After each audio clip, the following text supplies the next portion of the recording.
స్వావలంబనము. Ralph Waldo Emerson రాసిన self Reliance అనే వ్యాసానికి స్వేచ్ఛానువాదం. అనువదించి చదివినవారు MV Suryanarayana. మనిషి తనకు తానే ధృవతార. తనను తాను నిజాయితీపరునిగా పరిపూర్ణునిగా చేసుకొనిన వ్యక్తి ప్రకాశాన్ని, ప్రభావాన్ని, ప్రారబ్ధాన్ని నిర్దేశించగలుగును. అతనికి అన్నీ మరీ ముందు కాకుండా మరీ ఆలస్యం కాకుండా సకాలంలో అమరును. కొద్ది రోజుల క్రితం ఒక కళాకారుడు తనకు తోచిన విధంగా సంప్రదాయంతో నిమిత్తం లేకుండా వ్రాసిన కొన్ని పదాలను నేను చదివాను. ఏ అంశంపై వ్రాసేరన్న దానితో సంబంధం లేకుండా అలాంటి రచనలు చదువుతున్నప్పుడు మనసుకు ఏదో బోధ లభిస్తుంది. ఆ రచన వెనుక గల అంతరార్థం ఏమిటన్న దానికన్నా అది కలిగించే భావోద్వేగం ఎక్కువ ప్రయోజనకరమైనది. మీ మనోజనితమైన ఆలోచనలనే స్థిరంగా విశ్వసించుట, మీ హృదయానికి సత్యమని అనిపించినది మిగిలిన అందరికీ సత్యమగునని నమ్ముట, బుద్ధి కుశలత అనగా ఇది. మొక్కవోని నిశ్చయంతో దేన్నైతే విశ్వసిస్తారో దాన్నే వ్యక్తపరచండి. అది విశ్వానికంతకు వర్తించేదవుతుంది. ఎందుకంటే అంతరంగం కొద్ది కాలంలో బహిరంగమవుతుంది. ఇంకా మన మదిలోని మొదటి రహస్యపు ఆలోచన భేరీ మృదంగాలతో మనకి వినబడుతుంది. మోజెస్, ప్లేటో, మిల్టన్ వంటి మహనీయులకు మనం ఇచ్చే గుర్తింపు వారి రచనలకు గాని పాటించిన సాంప్రదాయాలకు గాని కాక వారి ఆలోచనలకు మాత్రమే ఇస్తున్నటువంటిది. ప్రతి వ్యక్తి సాధుసంతుల ప్రవచనాల్లోని సౌందర్యానికన్నా తన మదిలో తళుక్కున మెరిసే ఆలోచన యొక్క కాంతి ప్రకాశాన్ని గుర్తించే కౌశలాన్ని సాధించాలి. కాని అతడు అట్టి ఆలోచన మదిలో మెరిసినప్పుడు దానిని నిర్లక్ష్యం చేస్తాడు. ఎందుకంటే అది తన స్వంతం కనుక. ఇతరులకు ప్రశంసలు అందజేసే బుద్ధి కౌశల విన్యాసాలు ఏదో సందర్భంలో ఈ విధంగా మనం తిరస్కరించుకున్న మన ఆలోచనలే. అవే తిరిగి కొంత రాజసాన్ని సంతరించుకుని మళ్లీ మనకి సాక్షాత్కరిస్తాయి. కళ్ళు చెదిరే గొప్ప గొప్ప కళాఖండాలు కూడా ఇటువంటి పాఠాన్నే మనకు బోధిస్తాయి. అవి చెప్పేదేమంటే మదిలో తళుక్కుమని మెరిసే మన స్వంత ఆలోచనను జారిపోవనివ్వకుండా, నిర్లక్ష్యం చెయ్యకుండా మనం దానికి కట్టుబడి ఉండాలి. మిగతా ప్రపంచం 1000 గొంతుకులతో వేరే విధంగా అరుస్తున్నా సరే. లేదంటే మన మనస్సులోని మన స్వంత ఆలోచననే రేపు ఎవరో ఒక అపరిచితుడు కొంత నేర్పుని జోడించి మనం ఆశ్చర్యపడేలా మనకే చెబుతాడు. అప్పుడు మనం మన అభిప్రాయాన్నే వేరొకరి నుంచి వెర్రిమొహం వేసుకుని స్వీకరించాల్సి వస్తుంది. ప్రతి వ్యక్తి తన విద్యాభ్యాస దశలో ఏదో ఒకప్పుడు అసూయ అజ్ఞానమని, అనుకరణ ఆత్మహత్య అని, మంచికైనా చెడుకైనా తన మనుగడకు తానే బాధ్యుడనని, విశ్వమంతా మంచితనంతో సుసంపన్నమైనప్పటికీ తనకుగాను ఒసగబడిన భూమిని తాను స్వయంగా సాగు చేసుకుని పండించుకొనినది తప్ప లవలేశమైన బయట నుంచి తనకు లభించదని గ్రహిస్తాడు. తనలో అంతర్లీనంగా ఉండే శక్తి బయటి ప్రకృతికి కొత్త. ఆ శక్తి తనకు మాత్రమే తెలుస్తుంది. అదిన్ని స్వప్రయత్నంతోనే. తొలి పరిచయంలోనే ఒక ముఖం, ఒక అక్షరం, ఒక విషయం తన మదిలో చెరగని ముద్ర వేయడం, మరికొన్ని కన్న విన్న మరుక్షణమే స్మృతిపథంలోండి చెరిగిపోవడం అనేది అకారణం కాదు. మనోఫలకం మీద చెక్కబడే ఈ శిల్ప సంపద అదివరకే అమరిన సామరస్యం లేనిదే సాధ్యపడదు. తాను గుర్తించగలిగిన కాంతి కిరణం పైననే కంటి దృష్టి సారింపబడుతుంది. మనని మనం వ్యక్తపరచుకోగలిగే దానిలో సగమే మనం ప్రకటించుకుంటున్నాం. ఆ దైవదత్తమైన కౌశల ప్రదర్శనకి కూడా సిగ్గుపడిపోతున్నాం. మనలో ఉండే ఈ నైపుణ్యాన్ని మనం పూర్తిగా విశ్వసించవచ్చు, ఆచరించవచ్చు. అయితే దేవుడు తన పనిని పిరికివారి ద్వారా ప్రకటించడు. మనిషి తాను చేయగలిగిన పనిని పూర్తి హృదయ సమర్పణతో నిర్వర్తించినప్పుడే తృప్తిని, ఆనందాన్ని, ఉపశమనాన్ని పొందుతాడు. తద్వ్యతిరేకంగా ఆచరించినప్పుడు అశాంతికి లోనవుతాడు. అది ఉపయోగపడని వరం లాంటిది.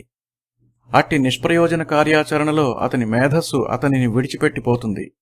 ఏ వరదేవత కరుణించదు, కల్పనా చమత్కృతి ఉండదు, అది కలుగునను ఆశ ఉండదు. నిన్నే నీవు నమ్ముకో. ప్రతి హృదయం ఆ ప్రకంపనకు స్పందిస్తుంది.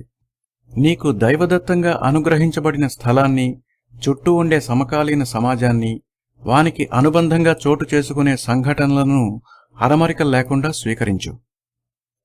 గొప్ప గొప్ప వారందరూ ఇదే ఆచరించారు. ఆచరించడమే కాదు, తాము అత్యధికంగా విశ్వసించదగిన అంశం తమ హృదయాల్లోనే స్థిరంగా ఉన్నదని, తమ చేతలన్నీ దానిని అనుసరించే జరుగుతున్నాయన్న సత్యాన్ని గుర్తెరిగి చిన్నపిల్లల్లా తమ కాలానికి అనుగుణంగా వర్తించారు. పరిణతి లేనివారు, పరాన్నభుక్కులు, విప్లవాగమనానికి ముందే పరుగెత్తిపోయే పిరికివారు కాక మార్గదర్శకులు, విమోచకులు, దాతలమైన మనవంటి వారు భగవానుని నిర్దేశానికి విధేయులమై అంతరంగంలో దేదీప్యమానంగా ప్రకాశించే ఆ శక్తిని గుర్తించి గందరగోళం, కారు చీకట్లలో నుంచి ముందుకు సాగాలి. శిశువుల మరియు చిన్నపిల్లల ముఖాలలో, ప్రవర్తనలో ఈ ప్రకృతి ఎంత దివ్యమైన వాణిని పలికిస్తుంది. నిరంతరంగా మనం వేసుకునే అంచనాలు, లెక్కలు, ప్రణాళికలే మన నడవడిని నిర్దేశించేవని భావిస్తూ వాటినే పట్టుకుని జీవన పరమార్థానికి వ్యతిరేక దిశలో పనిచేస్తూ భిన్న ధృవాలలో చరించే మనోవైకల్యాలు శిశువులలో లేవు. మరి వారి బుద్ధి పరిపూర్ణము, వారి దృష్టి అపరాజితము అయినందువలన మనం వారి ముఖాల్లోకి చూసినప్పుడు కలవరపాటు చెందుతాము. శైశవం ఎవరికీ అధీనం కాదు, అందరూ దానికి అధీనులు. ఈ కారణంగానే ఒక శిశువు 4-5 పెద్దలను మురిపిస్తుంది, ముచ్చట్లాడిస్తుంది. ఇదే విధంగా కౌమారులకు, యవ్వనులకు కూడా భగవంతుడు ఇందుకు తీసిపోని రీతిలో తగినంత చురుకుదనాన్ని, శోభని పొందుపరిచాడు. తనకు స్వాభావికమైన ప్రకృతిని అనుసరించే పక్షంలో వీరు కూడా అదే ఆరాధనను, ఆకర్షణను అందుకుంటారు. మీతో నాతో మాట్లాడలేనంత మాత్రాన ఒక యువకుడు సత్తువ లేనివాడని భావించవద్దు. వినండి, పక్క గదిలో అతని కంఠం అతి స్పష్టంగా వినవస్తోంది. అతని సమవుజ్జీలతో ఏ విధంగా మాట్లాడవలెనో అతడు పరిపూర్ణంగా తెలుసుకున్నట్లు అగపడుతోంది.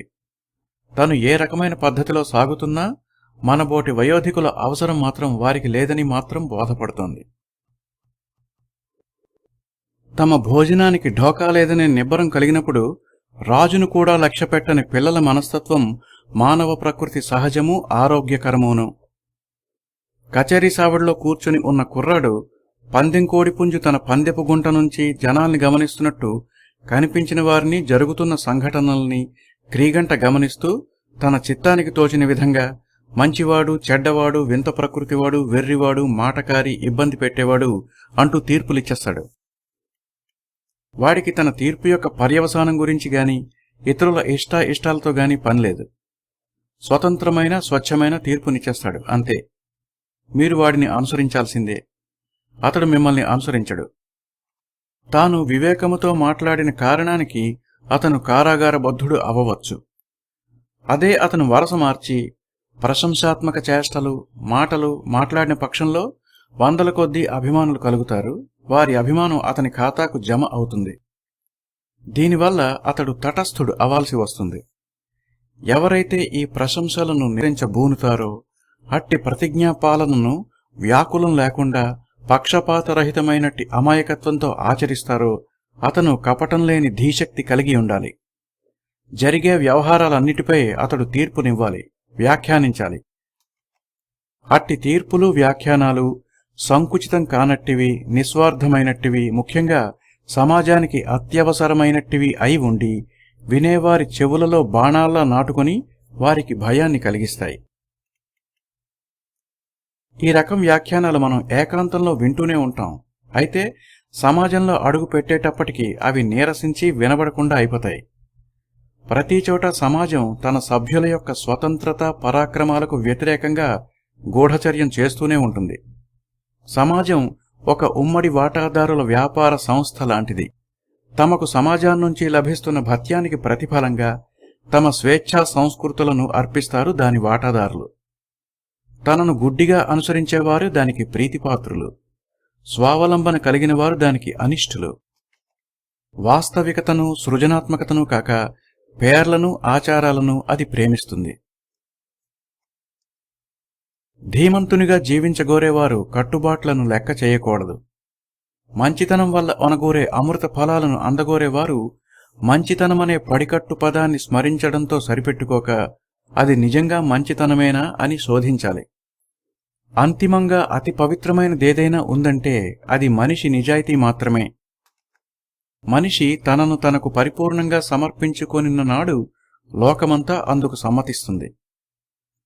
నా చిన్నతనంలో నేను ఒక అత్యంత నిష్ఠాగరిష్ఠుడు, సకల శాస్త్ర కోవిదుడు, పరమభక్తుడు అయిన ఒక శ్రేయోభిలాషితో అన్న మాటలు గుర్తుకొస్తున్నాయి. కల్మషం లేని హృదయం కలిగిన నేను నా అంతరంగమందలి ప్రేరణతోనే నిశ్చయిస్తాను గాని ఆచార వ్యవహారాల పవిత్రతతో నాకేం పని అని అన్న నా మాటకి అతడు, కానీ ఆ ప్రేరణ లోపల పుట్టినదే గాని పైనుంచి వచ్చినది కాదురా అబ్బాయి. ఇలా అనగానే నేను మళ్ళీ ఇలా అన్నాను, నాకైతే అలా ఏమనిపించడం లేదు. కానివ్వండి, నేను రాక్షసుని కుమారుడినైతే ఆ రాక్షసాంశతోనే జీవించగోరుతాను. నా స్వీయ ప్రకృతి కంటే నాకు మరే ధర్మశాస్త్రం అధికం కాదు. మంచి చెడు లిప్తపాటులో అటునుంచి ఇటు తారుమారు కాగలటువంటివి. నా తత్వానికి సరిపడేది ఏదైనా నాకు మంచే, తద్వ్యతిరేకమైనది నాకు చెడు. ప్రతి వ్యక్తి ప్రపంచమంతా వెల్లువెత్తే వ్యతిరేకత మధ్య కూడా తనను తాను స్థిరంగా నడిపించుకుంటూ ముందుకు సాగాలి. ఎదుట వ్యక్తమయ్యే తిరస్కారం యావత్తూ నామమాత్రము, బుద్భుతప్రాయము అన్న అచంచల విశ్వాసంతో. చిహ్నాలకు, పేర్లకు, పెద్ద పెద్ద సమాజాలకు, మృతినొందిన నిబంధనలకు మనం ఎంత సులభంగా మోకరిల్లి దాసులమైపోతామో తలుచుకుంటుంటూనే నాకు సిగ్గు కలుగుతుంది. గోటు పద్ధతి, మాటకారితనం కలిగిన ప్రతి వ్యక్తి నన్ను ఆకర్షిస్తాడు. నేను నిటారుగా పూర్తి జవసత్వాలతో అతనిని సమీపించి మాట్లాడదలుచుకున్నదేదో స్పష్టంగా, నిర్భయంగా కుండ బద్దలు కొట్టాల్సిందే. లోకోపకారం ముసుగులో మాత్సర్యం, డాంబికం చలామణి అయిపోతూ ఉంటే అది చెల్లిపోవలసిందేనా? క్రోధోన్మత్తుడైన ఒక మూర్ఖ శిఖామణి ఎక్కడో బార్బడోస్ నుండి వచ్చిన ఒక వార్తను పట్టుకుని పేదరిక నిర్మూలన అది ఇది అంటూ నానాయాగి చేస్తూ ఉంటే నేను అతనితో, చూడు బాబూ, నీ పిల్లల మీద ప్రేమ కురిపించు, నీ ఇంటి పనివాళ్ల మీద ప్రేమ కురిపించు, అందరితోనూ సరళంగా, సాత్వికంగా, సౌమ్యంగా మెలగు. అలాంటి సౌజన్యంతో లభించే టీవీ దర్పం ధరించి తలెత్తుకు జీవించు. అంతేగాని నువ్వు కష్టపడి సంపాదించిన డబ్బుని ఎక్కడో వేల మైళ్ల దూరంలో ఉండేవాడిని ఉద్ధరించడానికి వృధా చేయకు. ఉన్న కాస్తంత ప్రేమని కనిపించని సుదూర తీరాల వైపుకి జల్లేస్తే నీ ఇంట్లో అది నిండుకుంటుంది అని నేనెందుకు అనకూడదు? నా సూచన కటువుగా, కర్కశంగా అనిపించవచ్చు, కాని కపట ప్రేమ కంటే సత్యం సుందరమైనది. తగుమాత్రం పదును లేని మంచితనం ఉన్నప్పటికీ లేనిదే. ముక్కుతూ మూలుగుతూ ప్రేమని ప్రదర్శించే కన్నా కరాఖండిగా ద్వేషాన్ని ప్రకటించడమే మేలు. నా స్వభావానికి వ్యతిరేకమనుకున్నప్పుడు తల్లిదండ్రులు, భార్యాబిడ్డలు, సోదరీ సోదరులు ఎవరూ నాకు అక్కర్లేదు. ఇది నా చేతస్థం అంతే అని రాసిన పలకని నా తలుపుకి తగిలించి నిశ్చింతగా కూర్చుంటాను. అంతేగాని నా చేతస్థాన్ని చివరి వరకు దాచుకుని భరిస్తూ ఆఖరిలో వెల్లడైపోయినప్పుడు వివరణలు ఇచ్చుకుంటూ గడపను. సాహచర్యాన్ని గాని, ఏకాంతాన్ని గాని ఎప్పుడెప్పుడు ఎందుకెందుకు కోరుకుంటానో సంజాయిషి నన్ను అడగవద్దు. అలాగే ఇందాకటి పెద్ద మనిషి చేసినట్లు ప్రపంచంలోని పేదలందరినీ బాగుచేసే బాధ్యత నా మీద పెట్టవద్దు. వారు నా పేదలా? ఓ మూర్ఖ సమాజ సేవక! నాకు ఏమీ కాని, వారికి నేను ఏమీ కాని, వారి కోసం నేను ఇచ్చే రూపాయైనా, అణా అయినా, దమ్మిడి అయినా నేను ఏడుస్తూ మాత్రమే ఇస్తాను. తత్వతః నేను ఒక తరహా వ్యక్తులకే దగ్గరవుతాను. వారితోనే నా బాధ్యతలు ముడిపడి ఉంటాయి. వారి కోసం అవసరమైతే కారాగృహానికి కూడా వెళ్లడానికి నేను సిద్ధం. కాని నీవు నెత్తికెత్తుకుంటున్న అమాంబాపతు ధర్మకార్యాలు, మూర్ఖులకు విద్యాలయాల్లో విద్యాసౌకర్యం, ఇప్పటికే నిరుపయోగంగా పడి ఉన్న వాటికి అదనంగా సభాలయాల నిర్మాణం, తాగుబోతులకి అన్నదానాలు, ఒకరిని చూసి ఇంకొకరు, ఇలా వేల కొద్దీ ధార్మిక సంస్థలు. నిజమే, అప్పుడప్పుడు బలవంతం మీద నేను కూడా తృణమో పణమో ఇచ్చి ఉన్నానని ఒప్పుకుంటున్నా అది ఏ రకమైన సద్గతి పొందని తృణము, పణము. మరియు దాన్ని ఆయా సందర్భాల్లో నిరాకరించడానికి తగిన మగటిమిని నేను చూపించనందుకు అది గుర్తొచ్చినప్పుడల్లా నేను బాధపడుతూ ఉంటాను. ఇక ధర్మకార్యాలు చాలా సందర్భాల్లో విద్యుక్త విధులుగా కంటే మొక్కుబడి కార్యాలుగానే ఆచరింపబడుతూ ఉంటాయి. మనిషి ఇంకా అతని ధర్మకార్యాలు. మనిషి కొన్ని ధర్మకార్యాలను సాహసాలుగానో పరోపకారాలుగానో ఆచరిస్తాడు. హాజరు కావలసిన కవాతుని ఎగవేసినప్పుడు చెల్లించే అపరాధ రుసుములా, ఈ ప్రపంచంలో జీవించడం అనే పొరపాటు పనికి పరిహారాల్లా, అనర్హుడు పేరుమోసిన విద్యాలయంలో ప్రవేశించేందుకు చెల్లించే అదనపు రుసుముల్లా ఉంటాయి. వారి ధర్మాచరణం ప్రాయశ్చిత్త కర్మలా ఆచరిస్తారు. నేను జీవించాలనుకుంటున్నానే గాని ప్రాయశ్చిత్తం చేసుకోవాలనుకోవడం లేదు. నేను జీవించేది నా స్వంతానికే గాని చూసేవారి వేడుక కోసం కాదు. అది నిజాయితీని, సమత్వాన్ని ప్రతిఫలించేందుకు వీలైనంత సునాయాసంగా నిలకడగా ఉండాలని కోరుకుంటానే గాని తళుకు బెడుకులా ఒడిదుడుకుల సమాహారంలా కాదు. అది ఆరోగ్యంగానూ మధురంగానూ ఉండాలి. ఉపవాసాల, రక్తస్రావాల అవసరం దానికి ఉండకూడదు. ఒక మనిషిని గుర్తించేందుకు అవసరమయ్యే ప్రాథమిక సాక్ష్యం చాలే గాని దాన్ని నిరూపించేందుకు అతను చేసిన ఘనకార్యాల చిట్టా నాకక్కర్లేదు. నాకు నేనుగా ఆ విషయాన్ని గ్రహించగలను. సదరు వ్యక్తి ఘనకార్యాలను నేను ఆమోదించానా, తృణీకరించానా అనే విషయం అప్రస్తుతం. నాకు జన్మతః సంక్రమించిన హక్కు నిమిత్తం ఏ చెల్లింపు చేయడానికి నేను సిద్ధంగా లేను. నా శక్తియుక్తులు కొద్ది మొత్తమే కావచ్చు, హీనమైనవియే కావచ్చు, కానీ నేను స్వతంత్రుడిని. నా గురించి, నా నుంచి గాని వేరే వారి నుంచి గాని ఏ హామీలు, వాంగ్మూలాలు నాకు అవసరం లేదు. నేను చేయు పనులు కేవలం నాకుగా నేను నా కోసం చేద్దామనుకుంటున్నవే గాని ఇతరులు నా నుంచి ఆశించేవి కావు. ఈ నిబంధన లౌకిక, పారమార్థిక వ్యవహారాలన్నింటికీ వర్తించేది మరియు నీచత్వ, ఉత్కృష్టతల మధ్య గల సామ్యాన్ని వేరుపరచేది.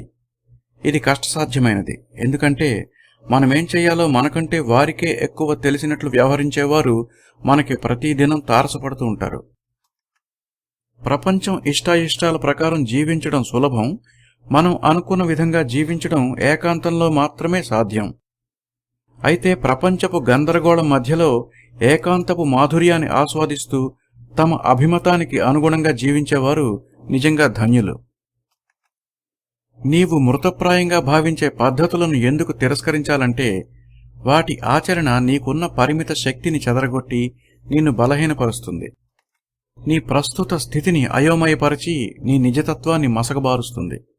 నీవు ఏనాడో శిథిలమైన చర్చిని నిర్వహిస్తూ, మృతావశేషమైన బైబిల్ సంఘాన్ని పోషిస్తూ, ప్రభుత్వానిదో దాని వ్యతిరేకులదో ఒక రాజకీయ పక్షానికి కొమ్ము కాస్తూ, నిరంతరం బుర్రని, పనిస్థలాన్ని పారిశుద్ధ కార్మికుల సామాను గదిలాగా అస్తవ్యస్తంగా ఉంచుకుంటున్నప్పుడు ఈ రంగురంగుల తెరల్లో నుంచి నీ నిజస్వరూపాన్ని అర్థం చేసుకోవడానికి నేను చాలా కష్టపడాలి. అంతేగాక నీ శక్తి చాలా మట్టుకి ఈ పనుల కింద ఖర్చయిపోతుంది. నీ పనిని మాత్రం నువ్వు చెయ్యి, అది చాలు నాకు నీవెవరో తెలియడానికి. దానివల్ల నీ శక్తి ద్విగుణీకృతమవుతుంది. నలుగురితో పాటు అని ఏదో రకంగా సాగిపోవడం ఎలాంటి గుడ్డి గుర్రంతోపు ఆటమో ప్రతివారు గ్రహించాలి. నీ మతమేదో నాకు తెలిస్తే నీ వాదనను నేను ఊహించగలను. ఒక మతాధికారి తన తదుపరి ప్రసంగంలో ఫలానా చర్చి యొక్క వ్యవస్థ గురించి ఉపన్యసించబోతున్నానని ప్రకటించాడనుకోండి. తను కొత్తవి గాని స్వంతానివి గాని పదాలు ఏవి ప్రయోగించబోవడం లేదన్న సంగతి నాకు ముందే తెలియదా? తన ఒక్క దిశగా మాత్రమే చూడాలన్న నిబంధనకు కట్టుబడ్డాడని, అదిన్ని ఆమోదించబడిన దిశ అని, ఒక మనిషిగా కాక ఒక మతాధికారిగా మాత్రమే జీవించడమన్న ప్రతిజ్ఞకి అతను బద్ధుడై ఉంటాడని నేను గ్రహించలేనా? ఇదిలా ఉండగా చాలామంది తమ ఒక కంటికి, ఇంకా చాలామంది 2 కళ్ళకి కూడా గంతలు కట్టేసుకుని ఇలాంటి వారు సారథ్యం చేస్తున్న ఏదో ఒక సంఘాన్ని, దాని భావజాలాన్ని అనుసరించి పోతున్నారు. నిజమేలేండి, ఇలా గుడ్డిగా అనుసరిస్తూ పోతుంటే అప్పుడప్పుడు కొన్ని తప్పులు చేయడం, కొన్ని అసత్యాలాడే అగత్యం వస్తుందిలేండి అని అంటారా? నేను ఒప్పుకోను. అన్నీ తప్పులే చేస్తారు, ఎప్పుడూ అసత్యాలే ఆడతారు. వారి నిజాలు నిజాలు కావు. వారి 2 కాదు, 4 కాదు. వారు చెప్పే ప్రతి మాట మనకి కంటగింపు, యావగింపు కలిగించి వారిని ఎక్కడి నుంచి సరిదిద్దాలో మనకు అర్థం కాదు. మనం ఇలాంటి గుంపులతో అంటకాగుతున్నాం కదా అని కాలం మనకి వారి దుస్తుల్లాంటివే తొడిగి మనతో పాటే పెళ్లి నడకలు నడుస్తూ ఉండక మిక్కిలి వేగంతో పరిగెత్తిపోతుంది. ఒక అరువు మొహం తగిలించుకోవడం, ఒక ఎరువు పద్ధతిని పాటించడం, ఇలా చేయడం కొనసాగిస్తే అంచెలంచెలుగా మనలో గాడిద జాతి సహజ లక్షణాలు పొడసూపి బుర్రంచుకుపోయే స్వభావం పెంపొందుతుంది. సాధారణ విషయాలే గదా అని ఉదాసీనంగా అలవాటు చేసుకుంటూ పోతే అవి ఒకనాటికి బహిరంగమై బట్టబయలు కాక తప్పదు. నేను చెప్పేది వెర్రిమొహపు పొగడ్తల గురించి. మనకు నచ్చని మనుషులతో మనకి ఇష్టం లేని సంభాషణల్లో పాల్గొనేటప్పుడు బలవంతం మీద మొహానికి తగిలించుకుంటామే, ఆముదం తాగిన హావభావంతోటి ఏడుపులాంటి చిరునవ్వు, దాని గురించి. ఈ మొహమాటపు నవ్వుల కోసం ముఖకండరాలు బలవంతంగా కదిలి వంకర్లు తిరిగి నవ్వుని పుట్టించే ప్రయత్నంలో విఫలమై ముఖానికి ఒక వికృత రూపాన్ని ప్రసాదిస్తాయి. తనను అనుసరించని వారి పట్ల సమాజం కొరడా ఝడిపిస్తుంది, అయిష్టతని చూపుల ద్వారా వ్యక్తపరుస్తూ. అందుకని ప్రతివారు ఎదుటివారి చూపుల్లోని అసంతృప్తిని అంచనా వేయడం నేర్చుకోవాలి. ఏ దుకాణంలోనో మరి ఏ మిత్రుడి గృహంలోనో ఒక వ్యక్తిని వేరొకడు క్రీగంట చూస్తాడు. ఆ చూపులో భావాన్ని తన మదిలో ఉన్న ద్వేషంతోనో అసూయతోనో ముడిపెట్టి ఆ కోణంలో అర్థం చేసుకుంటే అతను విచారగ్రస్తుడై ఇంటికి చేరుతాడు. అయితే ఇలాంటి అయిష్టపు చూపులలో ఆప్యాయపు చూపుల్లోలాగే పెద్దగా అర్థం కోసం వెదకాల్సిన పనిలేదు. అవి తరచుగా మారిపోతూ ఉంటాయి, గాలివాటానికి ఎగిరిపోయే కాగితంలా. అయితే అసంతృప్తి అన్ని వైపుల నుంచి వెలువడుతుంటే మాత్రం దాని శక్తి ప్రభుత్వాల శక్తి కంటే మికుటమని చెప్పవచ్చు. ధీమంతుడు ఈ తరహా నాగరికుల అసహన ప్రదర్శనను సమర్థంగా భరించగలడు. వారి మండిపాటు కూడా నాగరికంగానూ అలంకారప్రాయంగానే ఉంటుంది, ఎందుకంటే వారు బలహీనులే కావడం మూలాన. కాని ఎప్పుడైతే ఈ నంగి రోషాలకి ఇతరులు కూడా ఆజ్యం పోస్తారో, మూర్ఖులు బలహీనులు ఉద్రిక్తులవుతారో, సమాజంలోని అట్టడుగు స్థాయి నుంచి విచక్షణారహితమైన పశుబలం తోడవుతుందో, ఇవన్నీ పెద్ద పట్టించుకోనక్కర్లేని అంశాలని భావించడానికి మాత్రం విశాల హృదయం, మత విశ్వాసం అవసరమవుతాయి. నిలకడ కోసం మనం పడే ఆరాటం మన ఆత్మవిశ్వాసాన్ని హరిస్తుంది.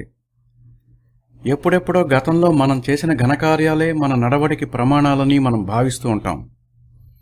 ఇతరులు కూడా మనని అంచనా వేయడానికి మన గత చరిత్రనే ఆధారంగా తీసుకుంటారు. మరియు మనం వారిని నిరుత్సాహపరచకుండా ఉండడం కోసమని గతాన్ని పట్టుకుని ప్రాకులాడడానికే మొగ్గు చూపుతాం. కాని వెనక్కి చూసుకుంటూ ముందుకు నడవడం దేనికి? గతంలో ఏదో అని ఇప్పుడు దానికి భిన్నంగా అంటే ఎవరేమనుకుంటారో అన్న భయంతో గత స్మృతుల శవాన్ని భుజం మీద వేసుకు తిరగడమెందుకు? సరే, గతంలో ఒకటన్నారు, ఇప్పుడు వేరొకటి అంటున్నారు. అయితే ఏమిటిట? మీ జ్ఞాపక శక్తిని కాదని, చుట్టూ ఉన్న సమాజం మిమ్మల్ని 1000 కళ్లతో గమనిస్తున్నందున లోగడ చెప్పినదే తూచా తప్పకుండా ఇప్పుడు చెప్తేనే జ్ఞానమని అనుకుంటున్నారు.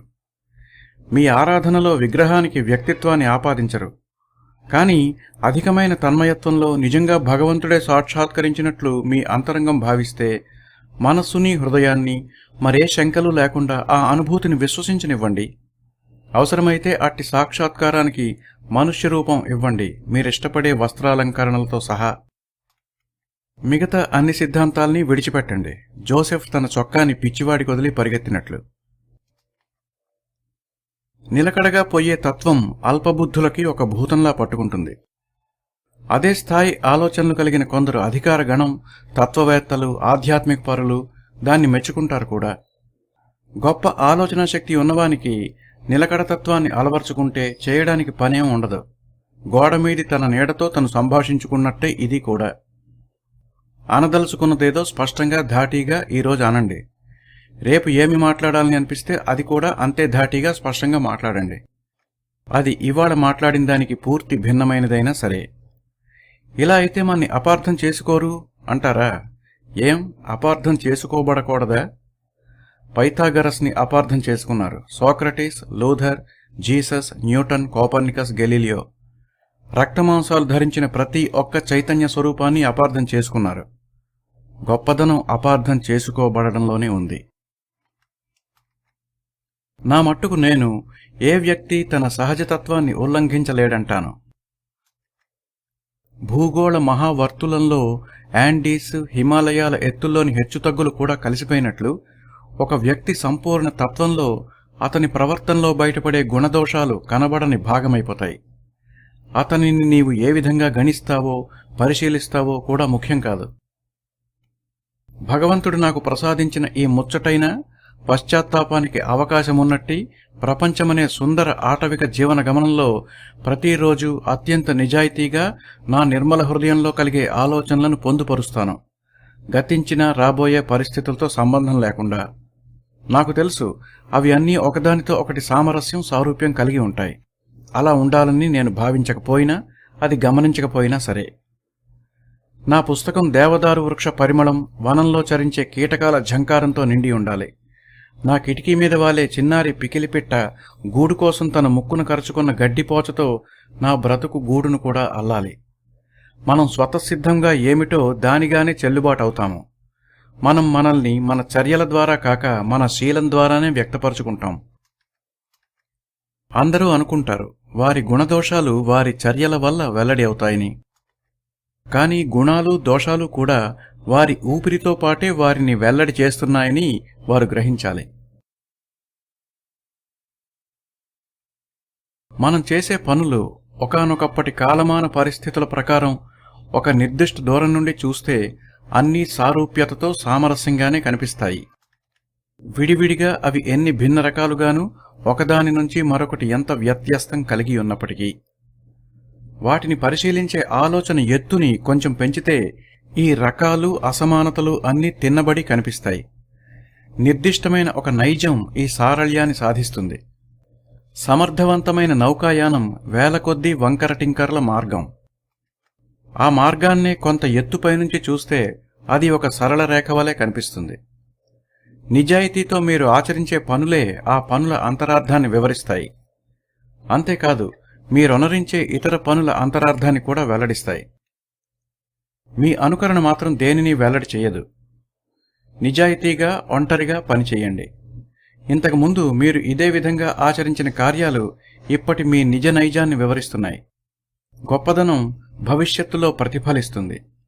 ఈరోజు నేను స్థిరంగా నిలిచి పూర్తి నమ్మకంతో నా మనసుకు నచ్చిన పనిని ఇతరుల తిరస్కారపు చూపుల మధ్య కూడా చేయగలుగుతున్నానంటే అందుకు కారణం నన్ను ఈరోజు అన్ని ప్రతికూలతల నుండి కాపాడగల గొప్పతనం నేను గతంలో ఇప్పటిలాంటిదే అయిన నిజాయితీతో, నిలకడతో, నమ్మికతో చేసిన పనుల ఫలితమే. ఎలాగైతే కాని తక్షణమే చెయ్యండి. అవహేళనలను అసలు పట్టించుకోకండి. శీలం యొక్క శక్తి సంచితం, క్రమేపీ వృద్ధిని పొందుతుంది. గతంలో ఒనరించిన మంచి పనుల శక్తి దీనికి జత అవుతూ ఉంటుంది. మన భావనల నిండి ఉన్న మహనీయుల, మహానాయకుల గొప్పతనం ఏ విధంగా వచ్చిందంటారు? వారి గతాన్ని పరిపుష్టం చేసిన సత్కార్యాల సమిష్టి చైతన్యమే. తమ దిశగా వస్తున్న నటుడిపైన వారు ఏకీకృతమైన, సామరస్యపూరితమైన కాంతి కిరణాలను ప్రసరింపజేశారు. ఆ కాంతిలో అతనిని పరివేష్టించి ఉన్న దైవస్వరూపాలు కానవచ్చాయి. చతాం కు వాగ్దాటిని, వాషింగ్టన్ వైఖరికి హుందాతనాన్ని, యాడమ్స్ కన్నుల ముందు అమెరికాను సాక్షాత్కరింపజేసిన పిడుగుపాటు వంటి శక్తి అది. ప్రతిష్టాత్మకమైన గౌరవం మనకు ఆరాధ్యం. ఎందుకంటే దానిని ప్రేమిస్తాం, అంజలులు ఘటిస్తాం. కానీ అది మన అంజలులకు, ప్రేమకు లొంగదు. స్వతంత్రంగా నిలబడేది, స్వావలంబన కలిగి ఉండేది, నిష్కళంకమైన పురాతన చరిత్ర కలిగినటువంటిది. వయసులో పిన్నవారి పట్ల చూపినా సరే. ఈ నిలకడతనం, నలుగురితో పాటుతనం అనే మాటలను ఇక వినకూడదనుకుంటున్నాను. ఆ పదాలు గ్రంథస్థమై ఇకపై హాస్యాస్పదమై పోవాలి. భోజనాల కోసం వినబడే గంట కాకుండా పవిత్ర జీవనాని కోసం పిలిచే సన్నని మనోహరమైన ఈల వినబడాలి. ఇకపై వంగి వంగి దండాలు, క్షమాపణలు మానేద్దాం. ఒక గొప్ప వ్యక్తి నా ఇంటికి భోజనానికి వస్తాడు. నా ప్రవర్తన అతడికి నచ్చాలని నేను అనుకోను గాని అతడు మాత్రం తన ప్రవర్తన నాకు నచ్చాలనుకోవాలనుకుని ఆ విధంగా ప్రవర్తించాలని నా కోరిక. నేనున్నది ఒక పరిపూర్ణ మనుష్యునిగా జీవించడం కోసం. ఆ పాత్రను సమర్థంగా నిర్వహించడం కోసం నేను దయను చూపవలసి వచ్చినా అది వాస్తవికంగా నిజాయితీగా ఉంటుంది. పరిస్థితులతో తృప్తి చెందడమనే అతి సామాన్యమైన, అసహ్యకరమైన దుర్లక్షణాన్ని ఈ క్షణమే విడిచిపెట్టి మనిషి పనిచేసే ప్రతి చోట అత్యంత బాధ్యతాయుతుడైన ఆలోచనాపరుడు, కార్యశూరుడు ఉంటాడనే ప్రపంచ చరిత్ర యావత్తు గుర్తించి లిఖించిన ఒక గొప్ప సత్యాన్ని కట్టుబాట్లు, వ్యవహారాల మీదికి విసిరికొట్టండి. నిజమైన మానవుడు ఏ దేశకాలాలకు చెందడు, కాని అన్ని పరిస్థితులకి కేంద్ర బిందువుగా ఉంటాడు. అతనున్న చోటే ప్రకృతి ఉంటుంది. అతడు మిమ్మల్ని, ఇతరులందర్నీ, అన్ని పరిస్థితుల్ని గణిస్తాడు. సాధారణంగా సమాజంలో ప్రతి ఒక్కరూ తమ ఉనికిచే ఏదో ఇతర వస్తువునో, ఎవరో ఇతర వ్యక్తినో గుర్తుకు తెస్తారు. శీలము యథార్థము దేనిని గుర్తుకు తేవు. సృష్టి అంతటా ఇది సంభవిస్తుంది. ఎలాంటి పరిస్థితులనైనా నిష్పాక్షికం, తటస్థం చేయగలిగే స్థాయికి మనిషి ఎదగాలి.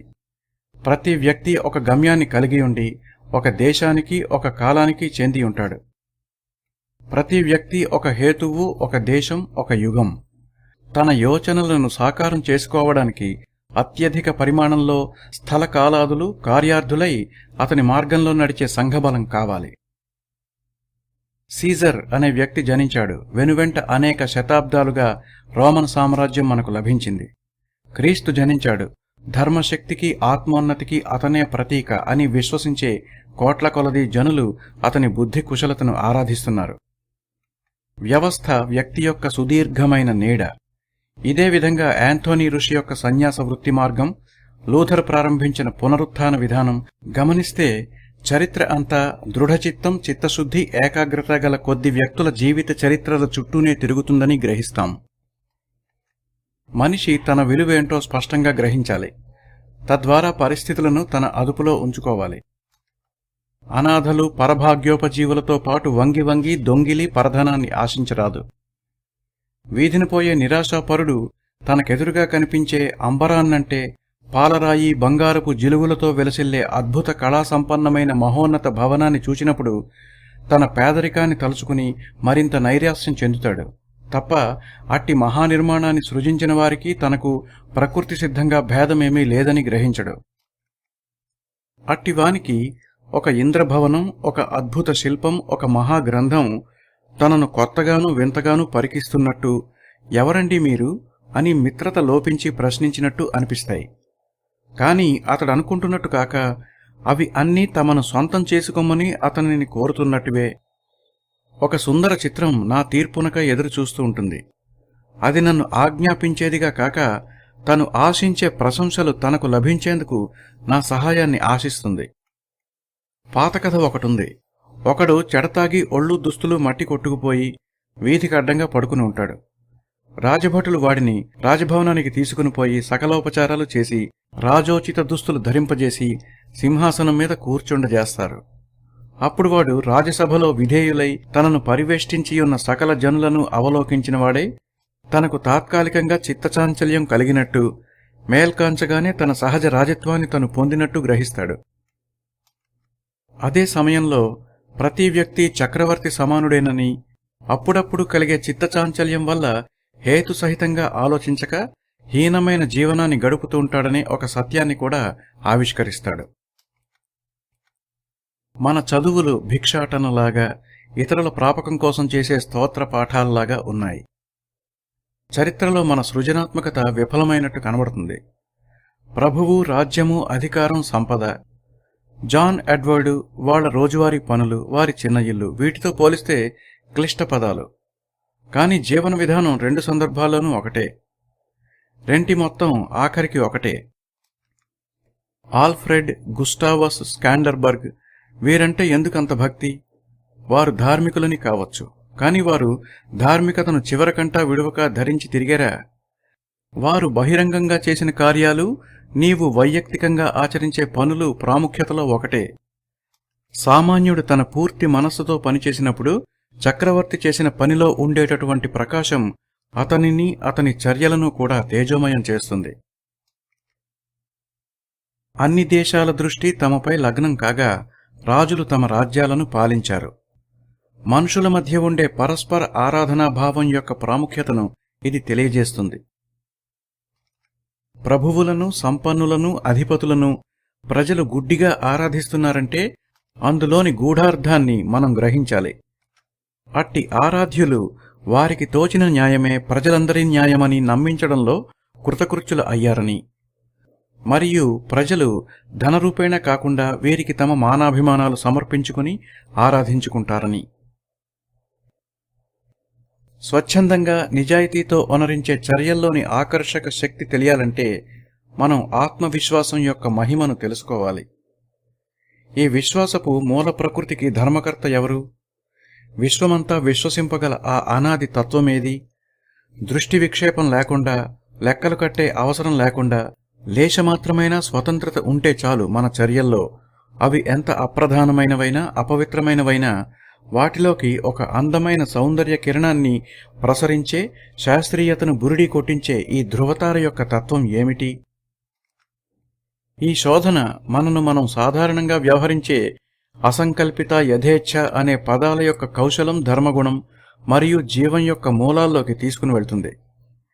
ఈ ప్రాథమిక స్థాయి వివేకాన్ని సహజ జ్ఞానం, ఇంట్యూషన్ అని, తదుపరి నేర్చుకున్నవన్నింటినీ శిక్షణ, ట్యూషన్ అని వ్యవహరిస్తారు. విశ్లేషణ శక్తి మరి చొరరానంతటి అట్టి నిగూఢ సారంలో అన్ని విషయాలు తమ సామాన్య మూలాధారాన్ని కనుగొంటాయి. ఎందుకంటే ప్రశాంత సమయాల్లో మన ఉనికిని గురించిన దీర్ఘాలోచనలో మన సహజతత్వం ఆకాశం, కాలం, మనిషి వంటి ప్రకృతుల కన్నా భిన్నం కాదని, వాటి అన్నింటి జీవానికి, ఉనికికి కారణభూతమైన మూలస్థానం నుంచే అది కూడా ఉత్పన్నమైనదని గ్రహిస్తాము. ముందుగా మనం జీవరాశుల ఉనికికి మూలమైన ప్రాణశక్తిని పంచుకుంటాం. తరువాత వాటిని ప్రకృతిలో కనబడే వస్తువులుగా పరిగణిస్తాం. కానీ వాటి మూలశక్తినే మనం కూడా పంచుకుంటున్నామనే సత్యాన్ని విస్మరిస్తాం. ఇదే చింతనకు, కార్యాచరణకు జన్మస్థానం. మనిషికి జ్ఞానప్రదాత వంటి స్ఫూర్తి శక్తికి ఇది ఊపిరితిత్తుల వంటిది. నాస్తికులు, పాపచింతకులు మాత్రమే దేనిని నిరాకరించగలరు. అక్షయమైన జ్ఞానరాశి ఒడిలో మనం సేదదీరుతున్నాము. తన కార్యకుశలతకు అంగములుగాను, తన సత్యప్రకాశానికి వారసులుగాను అది మనను అనుగ్రహిస్తుంది. సత్యసంధతను, సమన్యాయాన్ని మనం వివేచించినప్పుడు మనకు మనంగా ఏమీ చేయడం లేదని, ఆ జ్ఞానరాశి యొక్క అనంత తేజోమయ కాంతి నిలయం నుండి కొన్ని కిరణాలు మన మీద పడే వీలు కలిగించుకుంటున్నామని మాత్రమే గ్రహించాలి.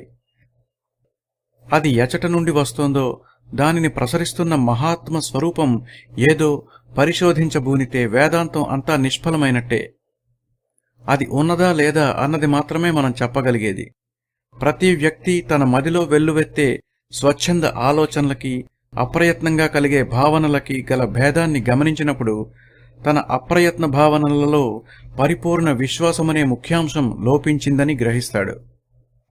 అట్టి గ్రహింపుని వ్యక్తపరచడంలో అతడు కృతకృత్యుడు కాలేకపోవచ్చు. కానీ ఇవి రెండూ పగలు రేయి వంటివని, అందులో వివాదానికి తావులేదని మాత్రం స్పష్టంగా తెలుసుకుంటాడు. మనఃపూర్వకంగా నేనొనరించే ఆలోచనలు, కార్యాలు ఆగకుండా తిరుగాడుతుంటాయి. కాని నిశ్చలంగా నాలో నేను స్వచ్ఛందంగా తలచిన తలపు నా ఉత్సుకతను, ఉద్దేశ్యాన్ని ఆకర్షిస్తుంది. అసంకల్పితంగా మదిలో కలిగే భావనలని అభిప్రాయాలుగా గణిస్తారు ఆలోచన రహితులు. వాటి మధ్యగల తారతమ్యాన్ని వారు గ్రహించరు. నేను చూసే వస్తువులను ఎంపిక చేసుకుని చూస్తానని వారు భావిస్తూ ఉంటారు. కానీ భావన అంటే పర్సెప్షన్ చపలమైనది కాదు, హానికరమైనది. ఒక లక్షణాన్ని నేను దర్శించానంటే నా తరువాత నా బిడ్డలు కూడా దాన్నే దర్శిస్తారు. క్రమేపీ మానవాళి అంతా కూడా అంతకుముందు తాము స్వయంగా చూసి ఉండకపోయినా ఇదే సంప్రదాయాన్ని కొనసాగిస్తారు. నా భావనే సూర్యుడంతటి సత్యంగా పరిగణింపబడుతుంది.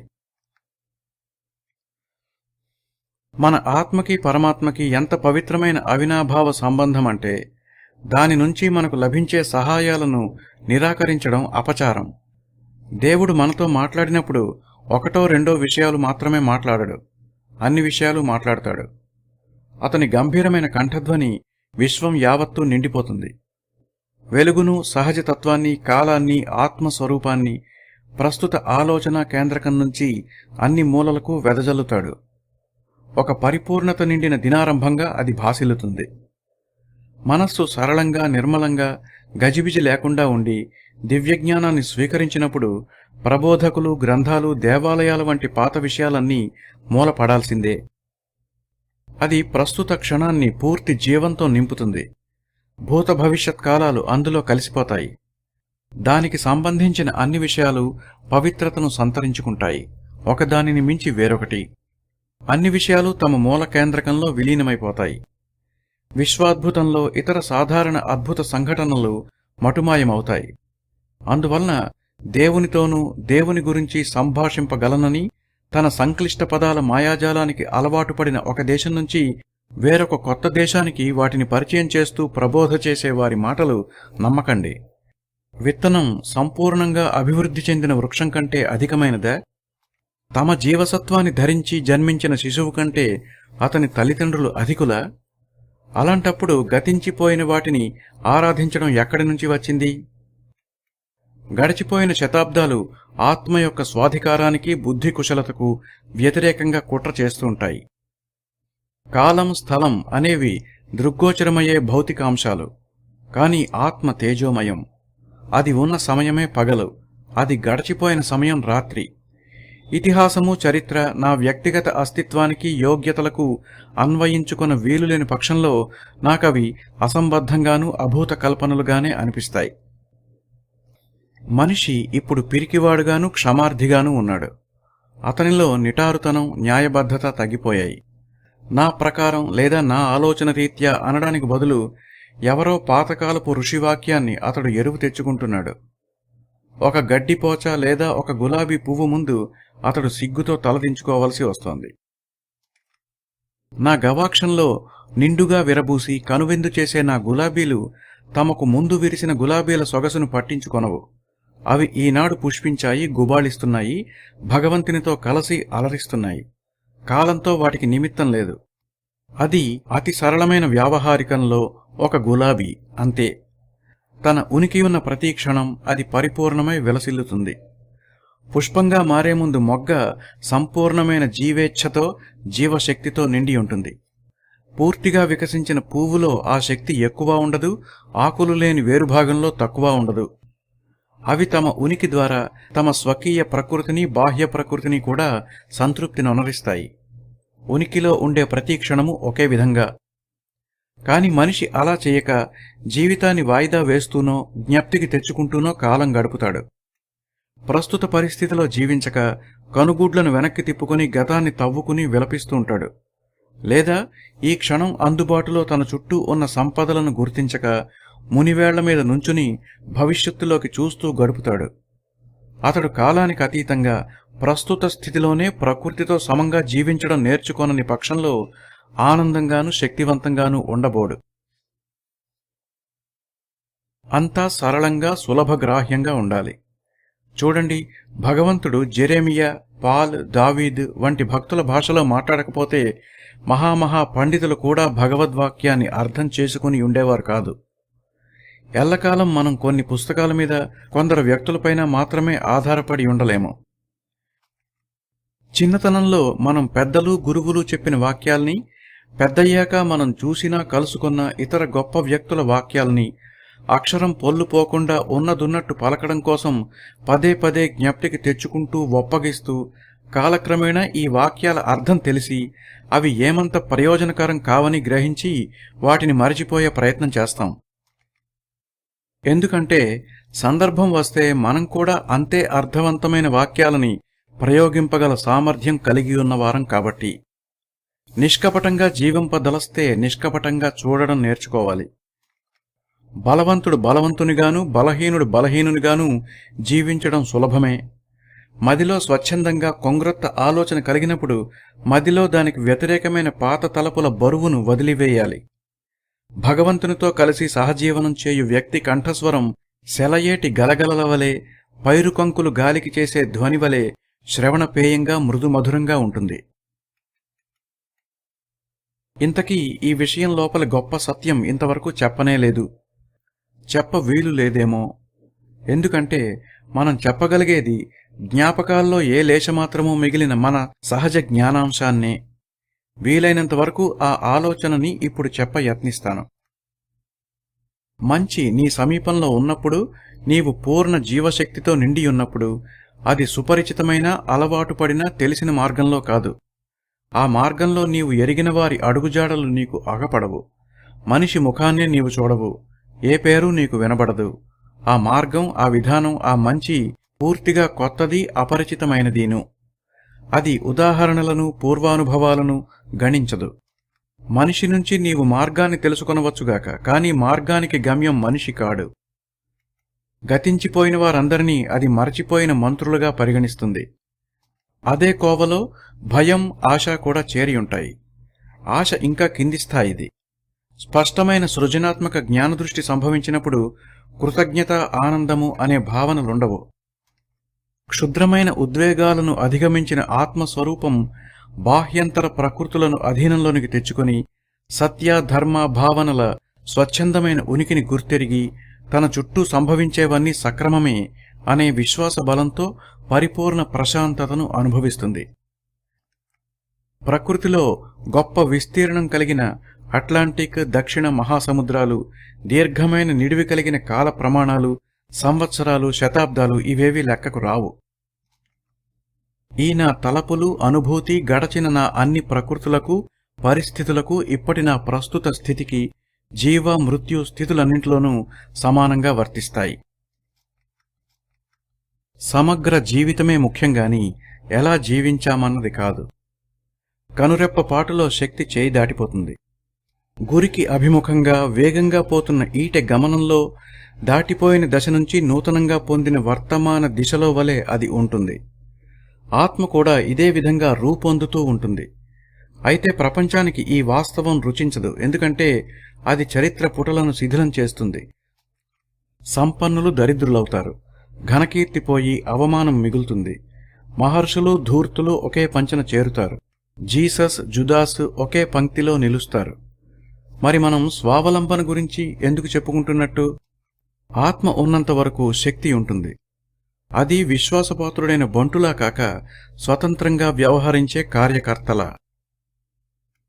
నిజానికి స్వావలంబన గూర్చి మాట్లాడడమంటే రసహీనంగా, నిస్సారంగా మాట్లాడినట్టే. దానికి బదులు విశ్వసించే శక్తిని గురించి మాట్లాడండి. అది సర్వదా క్రియాశీలకంగా ఉంటుంది. నాకంటే ఎక్కువ వినయసంపన్నుడు నన్ను నియంత్రించగల సమర్థుడై ఉంటాడు. ఏ సందర్భంలోనూ నన్ను వేలెత్తి చూపించకపోయినా అంతఃశక్తుల ప్రభావం చేత అతని చుట్టూ నేను తిరుగాడుతూ ఉండాల్సిందే. ధార్మిక గుణ సంపత్తి గురించి మనం ఎక్కువ అలంకారికంగా వర్ణిస్తాం. ధర్మం అత్యున్నతమైన గుణం మరియు నీతి నియమాలను అనుష్ఠించేవారు గాని, అట్టి సూత్రాలకు బద్ధులు కానివారు గాని దాని శక్తి చేత అన్ని నగరాలను, దేశాలను, చక్రవర్తులను, సంపన్నులను, కవీశ్వరులను అందరూ గెలవగలరు. వీటిలో ఏవీ దాని ఔన్నత్యానికి సాటి రానట్టివి. ఈ వాస్తవం వద్దకే మనం అంతిమంగా చేరేది. చర్చించే విషయం ఏదైనా అన్నింటినీ విశదపరచేది ఒకే ఒక మౌలిక దివ్యాంశం. ఆత్మ యొక్క ఉనికి చరాచర జగత్తు యొక్క సకల చర్యలను వివరింప సమర్థమైన సర్వశ్రేష్ఠ కారణం యొక్క ముఖ్య లక్షణాల్లో ఒకటి. అది మంచితనాన్ని నిర్వచించేటప్పుడు అత్యంత దిగువ స్థాయి చేష్టల్లో అట్టి మంచి ఏ విధంగా పొందుపడి ఉంటుందో దానిని ప్రామాణికంగా తీసుకుని విశ్లేషిస్తుంది. ఏ విషయమైనా అది ఎంత వాస్తవం అనేది దానిలోని సద్గుణ స్వచ్ఛతలకు అనుగుణంగా ఉంటుంది. వాణిజ్యం, వ్యవసాయం, భూమి మరియు జలాల్లోని వేట, యుద్ధాలు, వక్తృత్వం, ఇతరత్రా సముపార్జించుకున్న వ్యక్తిగత గౌరవం ఇత్యాదుల మీద అవి క్షుద్రాలని భావిస్తూనే అవి కూడా ఈ దివ్య ప్రభావాన్ని కలిగియున్నవనే కారణం చేత వాటిని నేను గౌరవిస్తాను. ఈ సమన్యాయమే ప్రకృతి పరిరక్షణలోనూ వృద్ధిలోనూ కూడా అగపడుతుంది. తమను తాము పరిరక్షించుకోలేనట్టివి తన రాజ్యంలో ఉన్న ప్రకృతికి వాటి వల్ల నష్టమేమీ లేదు. ఒక గ్రహం యొక్క ఆవిర్భావం, పరిణతి, కక్షకు లోబడి మాత్రమే సాగే దాని గమనంలోని స్థిరత్వం, పెనుగాలులకు తలవంచిన వృక్షాలు తిరిగి నిలదొక్కునే నైజం, వృక్ష జంతుజాలాల్లోని ప్రాణశక్తి, విశ్వాత్మలోని అణువణువు యొక్క స్వశక్తి, స్వావలంబనలను వెల్లడిస్తున్నాయి. ఈ విధంగా అన్నీ ఒక కేంద్రీకృత సత్యానికి అధీనమై ఉన్నాయి. మన వాద సంచారమిక ఆపవచ్చు. ఎవరి ఎండ్లలో వారు విశ్వకారణ సహితంగా కూర్చోవచ్చు. ఈ దివ్య వాస్తవ శక్తి సహాయంతో పుంఖానుపుంఖాలైన గ్రంథాలని, సంస్థలని, వ్యక్తుల భిన్న వాదనలని నిరసిద్దాం రండి. దాడి చేసేవారిని పాదరక్షలు విడిచి పరిశుద్ధులై నిలవవలసిందని ఆదేశించండి. ఎందుకంటే పరమాత్మ ఇక్కడే మన హృదయంలోనే ఉన్నాడు కనుక. నిష్కపటమైన సరళత్వంతో వారి గుణగణాలను నిర్ణయిద్దాం రండి. మరియు మనలోనే అంతస్థితంగా ఉన్న ఈ విశ్వన్యాయం పట్ల మన వినయ సంపన్నత ముందు ప్రకృతి భాగ్య సంపత్తి దిగతుడిపేనని చాటండి. కాని మనం గుంపులో గోవిందులమయ్యాం. మన స్వశక్తిని గ్రహించక నేల విడిచి సాము చేస్తూ మనలోనే అమృత జలభరితమైన అంతఃశక్తి సముద్రాన్ని విస్మరించి ఒక చిన్న డొక్కు తీసుకుని ఇతరుల కుండలలోని నీటికై అర్థిస్తున్నాం. మన ప్రయాణం ఒంటరిగా సాగాలి. అన్ని ప్రబోధనల కన్నా వాటి ప్రారంభానికి ముందు ప్రశాంతంగా ఉండే దేవాలయంలో ఒంటరిగా గడపడం నాకిష్టం. ఏకాంత ప్రదేశంలో, ప్రశాంత ఆవరణ ఆశ్రయాలలో ప్రతి ఒక్కరూ బాహ్య ప్రపంచానికి దూరంగా ఎంత ప్రసన్నంగా, పవిత్రంగా కనిపిస్తారు. కనుక మనం అటువంటి వాతావరణంలో ఎల్లప్పుడూ కూర్చోవాలి. వారు కూడా నాతో పాటే ఇక్కడ కూర్చున్నారనే కారణం చేత నా మిత్రుల యొక్క లేదా భార్య యొక్క లేక తల్లిదండ్రుల యొక్క లేదా పిల్లల యొక్క తప్పులను ఎందుకు నేను పైన వేసుకుని వారిలాగే ఎందుకు ప్రవర్తించాలి? అందరిలోనూ నాలో ఉండే రక్తమే ఉంది, నాలో అందరిలోనూ ఉండే రక్తమే ఉంది. అయితే ఆ కారణం చేత వారి బలహీనతలను, తప్పులను కనీసం ఇలా ఉండకూడదు అనే మిష మీద కూడా ఎందుకు స్మరించాలి? మీ ఏకాంతం యాంత్రికంగా కాక ఆధ్యాత్మికోన్నతిని కలిగించేదిగా ఉండాలి. అప్పుడప్పుడు ప్రపంచం యావత్తూ తను రూపొందించుకున్న హేతురహితమైన నిబంధనలతోనూ నియమాలతోనూ మిమ్మల్ని ప్రభావితం చేయ యత్నిస్తూ ఉంటుంది. మిత్రుడు, ఖాతాదారుడు, పిల్లవాడు, రోగం, భయం, కోరిక, ధర్మం అన్నీ నీ తలుపును తట్టి పద మాతో అని ఆహ్వానిస్తూ ఉంటాయి. కాని నీ సహజ తత్వాన్ని, స్థితిని వదులుకోవద్దు. వారి గందరగోళంలోకి అడుగిడవద్దు. నన్ను విసిగించే శక్తి ఇతరులకుంటే వారి పట్ల ఉదాసీనత కనబరచడం ద్వారా వారిని తిరస్కరించే సమర్థత నాకు ఉంది. నా ప్రమేయం లేక నన్నెవరూ సమీపింపబోరు. మనకు కలిగిన దానిని మనం ప్రేమిస్తాం, కాని తృష్ణచే, పేరాసచే ఆ ప్రేమను మనం దూరం చేసుకుంటాం. ఒక్కసారిగా వినయ, విశ్వాస గుణాల పవిత్రతను అందశక్యం కాకపోతే ఆకర్షణలను అదుపు చేసుకోనారంభించాలి. యుద్ధోద్యుక్తులమై థోర్, ఓడెన్లను వలె ధైర్యాన్ని, దృఢత్వాన్ని మేల్కొలపండి. నిత్య వ్యవహారాలలో సత్యవచన దీక్షా పాలన ద్వారా ఇది ఒనగూరుతుంది. అబద్ధపు మర్యాదలు, మొక్కుబడి అభిమానాలను గమనిస్తూ ఉండండి. మన నిత్య వ్యవహారాల్లో తారసపడే ఇట్టి మోసగించే, మోసపోయే వారి నుంచి ఏమీ ఆశించకండి. వారితో ఈ విధంగా పలకండి: ఓ తండ్రి, ఓ తల్లి, ఓ ధర్మపత్ని, ఓ సోదరా, ఓ మిత్రుడా, నేను ఇంతవరకు మీ బాహ్య స్వరూప ప్రకృతులను బట్టి వర్తించాను. ఇకపై నేను సత్యానువర్తిని మాత్రమే. ఆ నిత్య సత్య న్యాయ నిబంధనలు తప్ప మరేవీ నాకు వర్తించవని మీరు గ్రహింతురుగాక. నాకిక ఎవ్వరితోనూ ఏ విధమైన ఒడంబడికలు లేవు. ఉన్నది సాన్నిహిత్యం మాత్రమే. నా తల్లిదండ్రులను పోషించుట, కుటుంబావసరమైన బాధ్యతలను నెరవేర్చుట, నా భార్యకు నిష్కళంకుడైన భర్తగా జీవించుట అనే కర్తవ్యాలను తప్పక నిర్వహిస్తాను. కాని ఇంతకుముందు ఎన్నడూ ఎరుగని ఒక విభిన్న రీతిలో. మీ కట్టుబాట్ల నుంచి నాకు విముక్తినివ్వండి. నేనుగానే కొనసాగుతాను. మీరుగా గాని, మీ కొరకు గాని జీవించే నిమిత్తం నన్ను నేను అతిక్రమించలేను. నన్నుగా మీరు ప్రేమించగలిగితే మనమిరువురం ఆనందంగా ఉండగలం. కాని పక్షంలో కూడా మీరు ఆ విధంగానే నాతో మెలగవలనని ఆశించే హక్కు నాకున్నది. నా ఇష్టాయిష్టాలను నేను దాచుకోను. అంతరంగంలోని పవిత్రతను నేనెంతగా విశ్వసిస్తానంటే, హృదయానికి ఆనందమైనదని అనిపించిన ఏ పనైనా సూర్యచంద్రుల సాక్షిగా నేను ఆచరించడానికి సిద్ధం. నీవు ఉదారుడవైతే నిన్ను నేను ప్రేమిస్తాను. నీవట్టి వాడవు కాకపోతే నేను నా నయవంచక మెచ్చుకోళ్లతో నిన్ను, నన్ను కూడా గాయపరచలేను. నీ మటుకు నీవు సత్యాచరణ పరుడవై అది నేను విశ్వసించే సత్యం కాకపోయినట్లయితే నీ అనుయాయులను నీవు వెతుక్కోవడం మేలు. నేను నాకు తగ్గవారిని చూసుకుంటాను. అది నేను స్వార్థంతో కాక వినయంతో, నిజాయితీతో చేస్తాను. అది నీకు, నాకు, మిగతా అందరికీ మనమందరం సత్యసంధతతో జీవించియున్నంత వరకు ప్రయోజనకారి. ఈనాడు ఇది కరకుగా అనిపిస్తోందా? త్వరలోనే ప్రకృతి మరియు నేను నేర్పే ఈ పాఠాలను నీవు కూడా ప్రేమించనారంభిస్తావు. ఆ సత్యాన్ని మనం ఆచరించినట్లయితే అది మనను సురక్షితమైన తీరానికి చేరుస్తుంది. మిత్రుల మనోభావాలు తాత్కాలికంగా గాయపడి ఉండవచ్చుగాక, కాని వారి భావోద్వేగాలను సంతృప్తిపరచడానికి నేను నా స్వేచ్ఛని, శక్తిని ధారపోయలేను. మరియు ప్రతి వ్యక్తి జీవితంలోనూ ఒకప్పుడు యథార్థాన్ని గ్రహించే క్షణం వస్తుంది. ఆ సమయంలో వారు అతి దివ్యమైన సత్యాన్ని స్పష్టంగా గ్రహిస్తారు. అప్పుడు నన్ను పరిపూర్ణంగా అర్థం చేసుకుని నా మార్గాన్నే వారు అనుసరిస్తారు.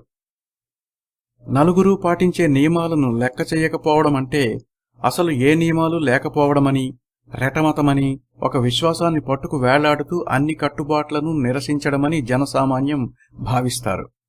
ఇంద్రియలోలుడు తన తప్పిదాలను మతం మరుగున దాచిపెడుతూ ఉంటాడు.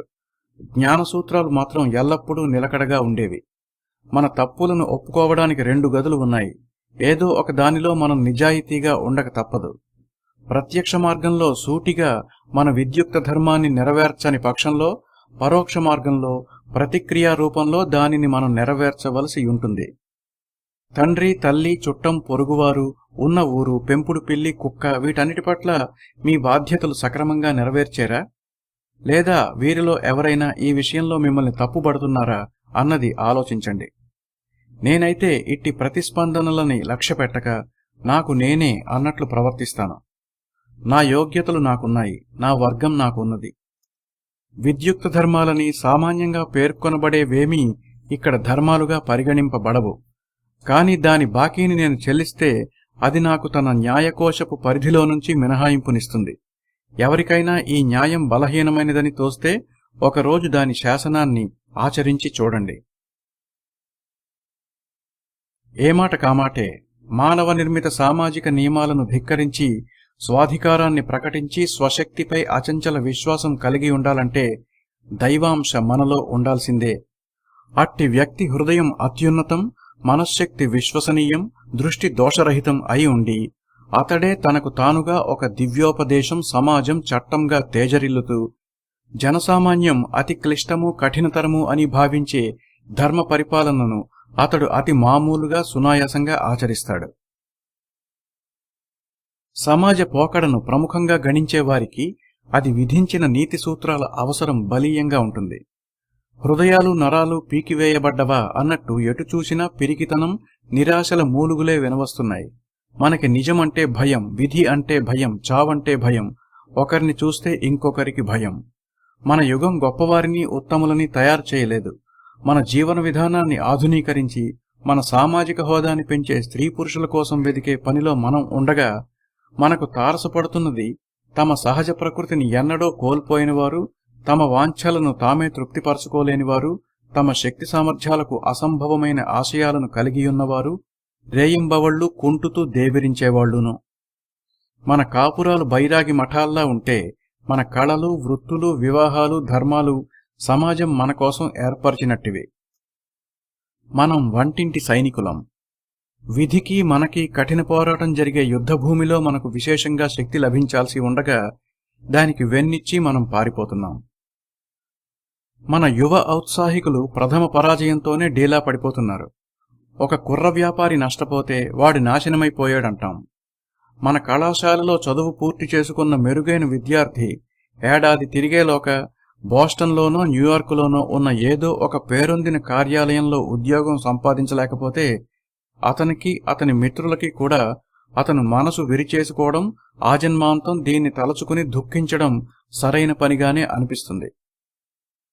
వేరొక గట్టి యువకుడు ఇది అది అనక చేతనైన అన్ని రకాల జీవనోపాధి వృత్తులలోనూ శ్రమించి జతకట్టి సాగు చేసి వీపుపై మోసుకు తిరిగి పాఠశాల స్థాపించడం, బోధనలు చేయడం, వార్తాపత్రిక నిర్వహించడం, రాజకీయ రంగం వైపు కూడా ఓ కన్నేసి నాయకుడై చట్టసభలో అడుగుపెట్టడం, బస్తీని సొంతం చేసుకోవడం లాంటి విభిన్న రకాల విజయాలను చవిచూసి తదుపరి సంవత్సరాలలో క్రమక్రమంగా విహారాలు తగ్గి తన సొంత పాదాల మీద పైనుంచి పడే పిల్లి మాదిరిగా సురక్షితంగా నిలదొక్కుని పైన చెప్పిన వందలాది మంది పట్నపు బొమ్మల కన్నా 1000 రెట్లు సమర్థుడుగా నిరూపించుకుంటాడు. అతడు కాలాన్ని అధిగమించి దూసుకెళ్తూ సాటి ఇతర యువకుల్లాగా సాంకేతిక విద్యను శాస్త్రోక్తంగా అభ్యసించలేదని బిడియపడక తద్వారా జీవితాన్ని వాయిదా వేసుకోవడం మాని పరిపూర్ణమైన, సంతృప్తికరమైన జీవితాన్ని ఎప్పటికప్పుడు అనుభవిస్తూ ఉంటాడు. అతనికి అవకాశం ఒకటి కాదు, 100. జీవిత పరమార్థాన్ని సంపూర్ణంగా ఎరిగిన సర్వసంగ పరిత్యాగి ఎవరైనా మనం వృక్షాల మీద వాలిపోయే పాదుల మాదిరిగా జీవించడానికి సృజించబడలేదని, బయటి నుండి వచ్చే సహాయాలను అర్థించక అన్ని ఆసరాల నుండి విడువడవలసిందని, ఆత్మవిశ్వాసాన్ని విడువక సాధన చేస్తే నూతన శక్తులు లభిస్తాయని, మనిషి అంటే రక్తమాంసాదులతో నిర్మించబడ్డ శబ్ద శక్తి అని, అతడు ప్రపంచముఖం నుండి దుఃఖాన్ని తీసివేయగల సమర్థుడని, ఇంతకాలం పరుల దయాభిక్షకై ఎదురు చూసినందుకు సిగ్గుపడవలసిందని, అన్ని గ్రంథాలు, పూజావిధులు, కట్టుబాట్లను కిటికీ గుండా బయటకు తోసేసి తానుగా జీవించనారంభించినప్పుడు అతనికి ఎవరి దయ అవసరం లేదని, పైగా అతడు సకల జనులకు ఆరాధ్యుడవుతాడనే వాస్తవాన్ని వివరించి మనిషి పూర్వ వైభవాన్ని తిరిగి పునఃప్రతిష్ఠించి ప్రపంచ చరిత్రలో అతని కీర్తిని శోభిల్లజేయాలి. ఆత్మవిశ్వాసాన్ని విశేషంగా అభ్యసించిన వారికి దాని ప్రభావం వారి అన్ని దైనందిన వ్యాపారాలలోనూ, అంటే తన ఉపాధి వృత్తి, ఇతరులతో తన సంబంధాలు, ధర్మాచరణ, విద్యాభ్యాసం, నూతన యత్నాలు, జీవన విధానం, సంఘజీవనం, సంపద మరియు అభిప్రాయ సరళి ఇత్యాదులలో ప్రకాశిస్తూ ఉంటుంది. మనుషులు ఎటువంటి ప్రార్థనలు చేస్తూ ఉంటారు? వారు దివ్యమని, పవిత్రమని భావించే ప్రార్థనాలయం ఏమంత ధైర్య స్థైర్యాలు కలిగినది కాదు. ప్రార్థన ఎప్పుడూ పైకి చూస్తూ ఎవరో అపరిచిత శక్తులకు ఏవేవో అస్పష్టమైన కోరికలను నివేదించుకుంటూ, ప్రకృతి సిద్ధము, ప్రకృతి బాహ్యము అయిన విషయ చింతనల గందరగోళంలో తనను తాను కోల్పోతూ మధ్య మార్గాన్ని అవలంబించి ఎప్పటికైనా ఏవో అద్భుతాలు జరగకపోతాయా అని ఎదురు చూస్తూ గడిచిపోతుంది. లోక కళ్యాణం కోసం తప్ప వేరే కోరికలతో చేసే ప్రార్థన ఏదైనా క్షుద్రము, దోషభూయిష్టమును. ప్రార్థన అంటే జీవిత వాస్తవాలను ఉన్నత స్థాయి దృక్కోణం నుంచి ధ్యానించడం. అది ఉల్లాసకర హృదయంతో వీక్షకుడు అంతర్గతంగా మాట్లాడుకునే స్వాగతం. ఒక దివ్య చైతన్యం భగవంతుని లీలలలోని శ్రేష్ఠతను వివరించే ప్రకటన. అంతేగాని ఒక స్వార్థ ప్రయోజనాన్ని ఆశించి చేసే ప్రార్థన దొంగతనము, నీచకార్యము అనిపించుకుంటుంది. అది ప్రకృతి చైతన్యంతో ఐక్యతను సాధించడానికి మారుగా అగమ్యగోచరమైన ద్వంద్వతను కలిగిస్తుంది. సృష్టికర్తతో ఐక్యత నొందినవారు భిక్షమెత్తనక్కర్లేదు. వారికి తాము ఆచరించే ప్రతి పని ప్రార్థనే. కలుపు తీయడానికి పొలంలో వ్యవసాయదారుడు, తెప్ప ముందుకు సాగేందుకు తెడ్డును లాగేందుకు పడవవాడు మోకరిల్లి చేసేవి ప్రార్థనలే, అయితే అల్ప ప్రయోజనార్థమేననుకోండి. ఫ్లెచర్ రాసిన ఒక నాటకంలో పాత్రధారి ఆధ్యాత్మిక చింతనలో జీవించవలసిందని తనను ఎవరో మందలించినప్పుడు ఇలా చెప్తాడు: అతడుద్దేశించిన గూఢార్థం మన నిత్య కార్యాల్లోనే ఉంది. మన శౌర్య ప్రతాపాలే మన దైవాలు. ఇంకో రకం దోషభూయిష్ట ప్రార్థనకు ఉదాహరణ మన చింత, వ్యాకులత. అసంతృప్తి ఉన్నచోట ఆత్మవిశ్వాసం కొరవడినదని అర్థం. దుస్సంఘటనల గురించి దుఃఖించండి, మీ దుఃఖం బాధితుల బాధను తొలగిస్తుందని మీకు నమ్మకం ఉన్నప్పుడు. లేదా మీ పనుల్లో మీరు నిమగ్నులు కండి, బాధ అప్పటికే మానడం ఆరంభిస్తుంది. మన పరామర్శలు, మొసలి కన్నీళ్ల వల్ల అట్టే ప్రయోజనం లేదు. అజ్ఞానంతోనో ఉద్వేగంతోనో దుఃఖిస్తున్న వారి వద్దకు మనం చేరి పరుషమైనా సరే సత్యవచనాలతో వాస్తవాన్ని వారికి బోధించి వారి సహజ లక్షణమైన హేతుశోధన, యుక్తాయుక్త వివేచనను తిరిగి వారి ఆలోచనలలో సంధించి వారిని ఆరోగ్యవంతులుగాను శక్తిమంతులుగాను చేయుటకు మారుగా తోడు కోసమా అన్నట్టు యుగళ శోకం ప్రారంభిస్తాం. మన వశంలో ఉన్న ఆనందమే మన భాగ్యం. తనకు తాను సహాయపడు వ్యక్తి ఎల్లప్పుడూ దేవతలను, సాటి మనుషులను ఆకర్షిస్తూ ఆహ్వానిస్తూ ఉంటాడు. అతడికి అన్ని వైపుల నుండి బార్లా తెరవబడిన తలుపులతో ఆహ్వానాలు అందుతూ ఉంటాయి. అన్ని నోళ్లు అతనిని అభిమానంగా పలకరిస్తూ ఉంటాయి. ఎక్కడికెళ్లినా సన్మాన మకుటాలు అతని శిరస్సును అలంకరిస్తూ ఉంటాయి. తహతహతో అన్ని కన్నులు అతనిని అనుసరిస్తూ ఉంటాయి. మనందరి ప్రేమ అతడిని చేరి అతడిని ముంచివేస్తుంది. ఎందుకంటే అతనికి అది అక్కర్లేదు కనుక. మనం అత్యంత గౌరవాభిమానాలతో అతడిని అనుసరిస్తూ కొనియాడుతుంటాం. ఎందుకంటే అతడు మనల్ని, అతడి పట్ల మన అనంగీకృతులను అసలు లెక్క చేయకుండా తన మార్గంలో తాను సూటిగా పరిపూర్ణ శ్రద్ధ మరియు విశ్వాసాలతో నడిచిపోతూ ఉంటాడు. మనుష్యులు అతడిని అసూయతో ద్వేషిస్తారు కనుక భగవంతుడు అతనిని ప్రేమిస్తాడు. జొరాస్టర్ అన్నట్టు పట్టువదలని నశ్వర మానవుడికి అనుగ్రహ ప్రదాతలు, అనశ్వరులు అయిన దేవతలు సులభ సాధ్యులు. ప్రార్థనలు ఎలాగైతే చిత్తశక్తికి పట్టిన జాడ్యమో, మత విశ్వాసాలు బుద్ధికి పట్టిన చీడ అని చెప్పుకోవచ్చు. వారు ఇజ్రాయిలతో అన్నారు కదా, భగవంతుడు మాతో మాట్లాడవద్దు, మాట్లాడితే మసైపోతాం. మీ వంటి మనుషులు లేదా ఎవరైనా సరే మాట్లాడండి, మీరు చెప్పినట్లు వింటాం అని. ప్రతి చోట నేను నా సోదరునిలో భగవంతుని చూద్దామనుకుని చూడలేకపోతున్నాను. ఎందుకంటే అతడు తన హృదయ ద్వారాలు మూసేసుకుని తన సోదరునివో తన సోదరునివో అయిన ప్రార్థన వాక్యాలు వల్లెవేస్తూ ఉంటాడు. ప్రతి కొత్త మేధస్సు ఒక కొత్త వర్గం. దానికి ఒక లాకే, లెవోయిజర్, హటన్, బెంథమ్, ఫరియర్లకు వలె అసాధారణ ప్రజ్ఞ, చైతన్యం, శక్తి తోడయ్యాయంటే తన వర్గ లక్షణాన్ని ఇతర వ్యక్తులకు బదిలీ చేస్తుంది. ఇక చూడండి, ఒక కొత్త వ్యవస్థ. వ్యక్తి ఆలోచనా శక్తి ఎంత లోతుకు పోగలుగుతుందో, ఎన్నెన్ని రకాల విషయ వస్తువులను తన కనుగుడ్ల పరిధిలోనికి తెచ్చుకుంటుందో, స్పృశిస్తుందో, అతని కృతార్థత అంత ఉన్నతం. ఇది ముఖ్యంగా దేవాలయ వ్యవస్థలలోనూ మత విశ్వాసాలలోనూ కనిపిస్తూ ఉంటుంది. ఒక ప్రభావవంతమైన బుద్ధి విశేషం మనిషి యొక్క కర్తవ్యం, పరమాత్మతో అతని బాంధవ్యం మరియు జీవిత సత్యాలపైన తదేకంగా నిమగ్నం చేసిన చింతన ఈ రకం వర్గ సమూహకర్తలను సృజిస్తుంది. ఉదాహరణకు కాల్వినిజం, క్వేకరిజం, స్వీడన్బోర్గిజం వంటివి. ప్రారంభ దశ విద్యార్థులు తమ చుట్టూ కనిపించే అన్ని విషయాలను తాము కొత్తగా అక్కును చేర్చుకున్న ఈ వినూత్న సిద్ధాంత కోణం నుంచి చూడనారంభిస్తారు. వృక్షశాస్త్రంలో కొత్త పాఠాలు నేర్చుకున్న అమ్మాయి ఈ భూమిని, తన పరిసరాలలోని చెట్టు చేమలను, ఋతువులలోని మార్పులను తొలిసారి అర్థం చేసుకుని ఆశ్చర్యకరంగా అవగతం చేసుకున్నట్లు. కొన్ని సందర్భాలలో ఆ విద్యార్థికి తాను అవలంబించే కొత్త తాత్వికత ప్రారంభంలో ఒకానొక జిజ్ఞాసువు మనస్సులో చిగురించిన ఆలోచన అంకురం అని తెలుస్తుంది. కాని నిలకడలేని బుద్ధులు కలిగిన జనసామాన్యం ఇట్టి వినూత్న ఆలోచనా విశేషాన్ని దిగంతాల కావల శోభించే పరంజ్యోతిని దర్శించుటకు అవసరమైన దివ్యదృష్టిని ఒసగే సాధనంగా ఎరుగక, దానినే పరమావధిగా భావిస్తూ దానికి విగ్రహ రూపకల్పనలు, ఆరాధనలు చేస్తూ కాలం గడుపుతారు. వారు స్వర్గంలోని స్వయం ప్రకాశక తేజోరూపాలు తమ నాయకుడు తమ ఇంటి కోటగుమ్మానికి తగిలించిన అలంకరణలుగా భావిస్తారు. ఇంత ప్రకాశం మీకెలా వచ్చింది? మీరు మా వర్గం నుంచి దాన్ని సంగ్రహించి ఉంటారు అని ఆ కాంతి స్వరూపాలతో వారు పోట్లాడతారు. ఒక నిర్దిష్ట పద్ధతి అంటూ లేని, ఏ విధమైన అడ్డంకులను లెక్కజేయని ఆ తేజస్సు చొరరాని ప్రదేశం అంటూ ఏదీ లేదని, అది తమ ఇండ్లను కూడా ప్రకాశవంతం చేయగలదనే సత్యాన్ని వారు గ్రహించరు. సరే, కొంతసేపు వారిని అలాగే కిచకిచలాడనిచ్చి అది వారిదేనని అనుకోనివ్వండి.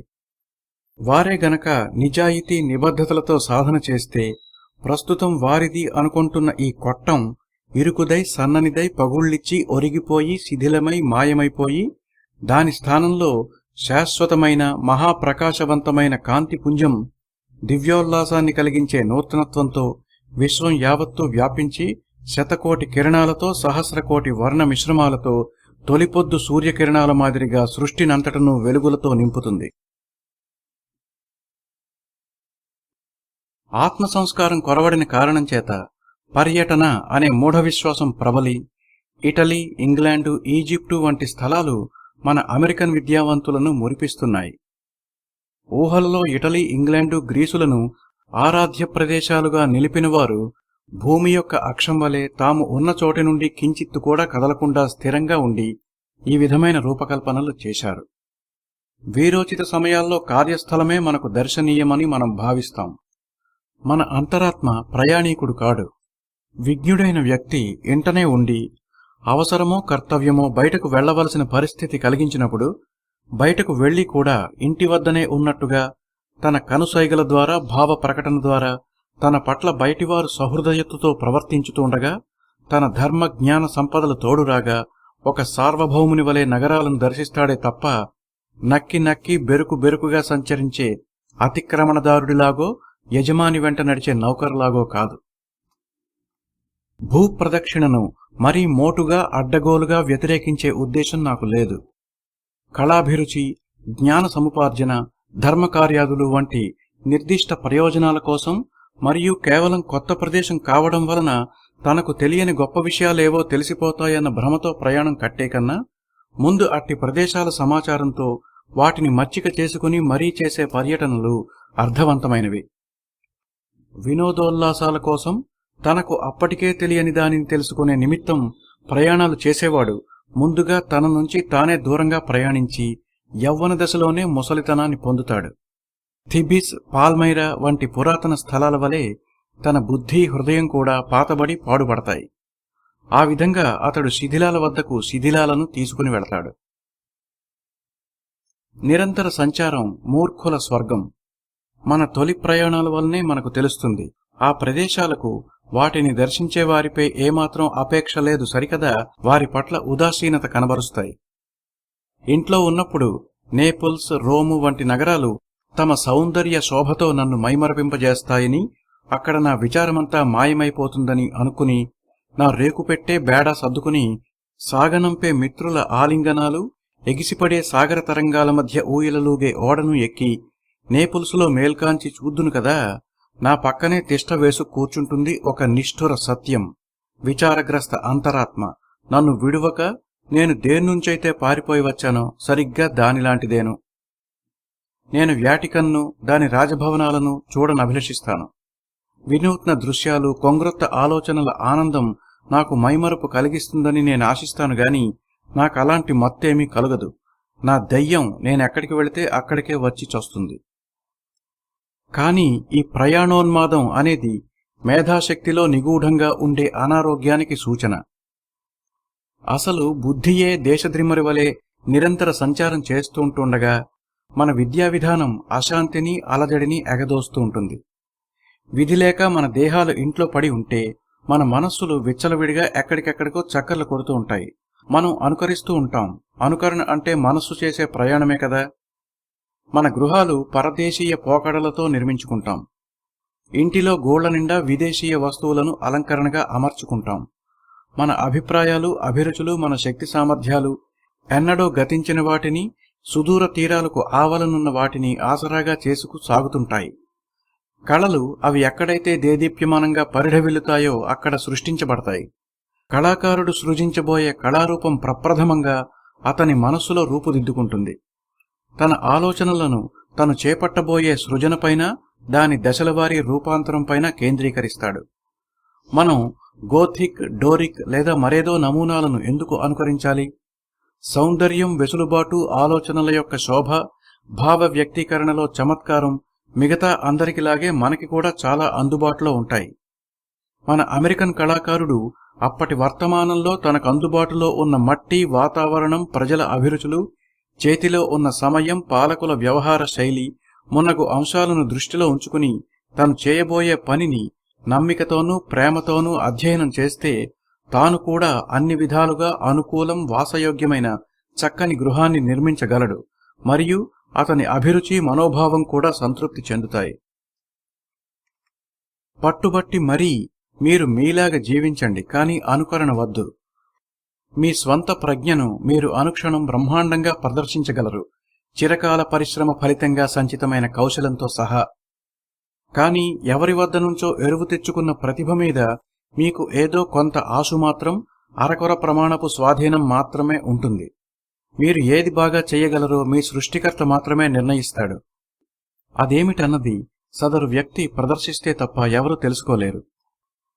షేక్స్పియర్కు బోధించిన గురువు ఎవరయ్యుంటారు? అదేవిధంగా ఫ్రాంక్లిన్, న్యూటన్, బేకన్, వాషింగ్టన్లకు విద్యాబుద్ధులు నేర్పినవారెవరు?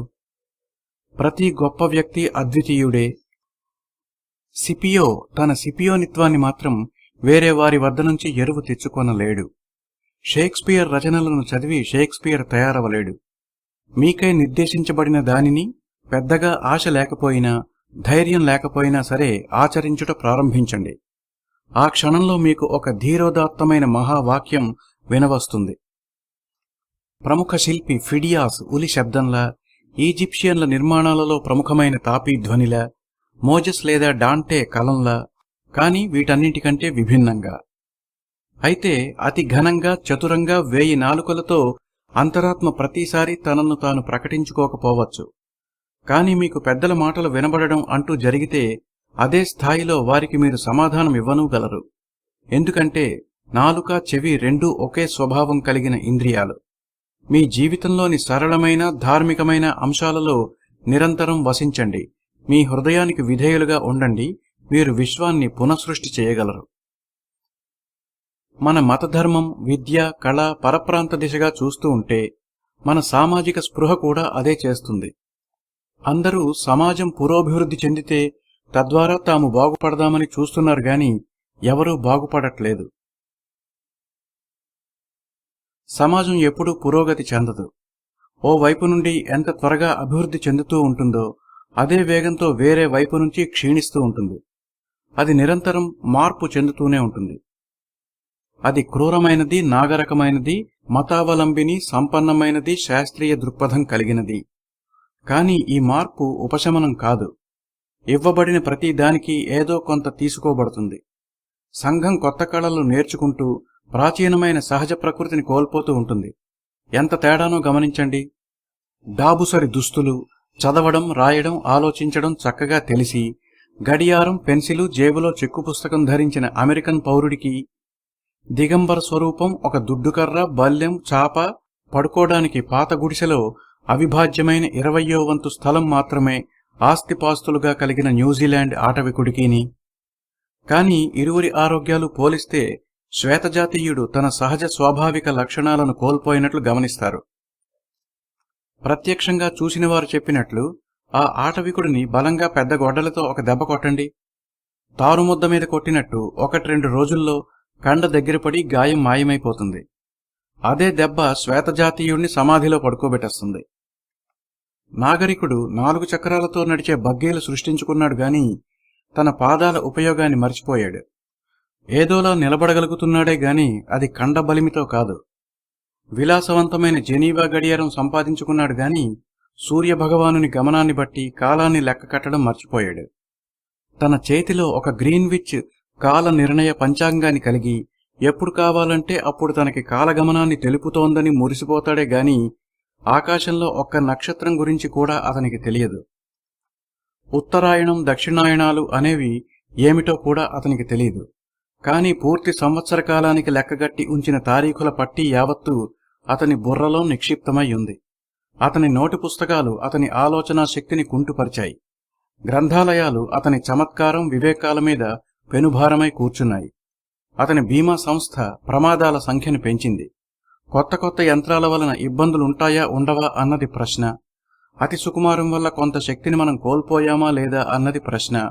వ్యవస్థల్లోకి, రూపాల్లోకి చొచ్చుకువచ్చిన మతం కొంత ఆటవిక ధర్మం తాలూకు చురుకుదనాన్ని చొప్పించిందా లేదా అన్నది ఇంకో ప్రశ్న.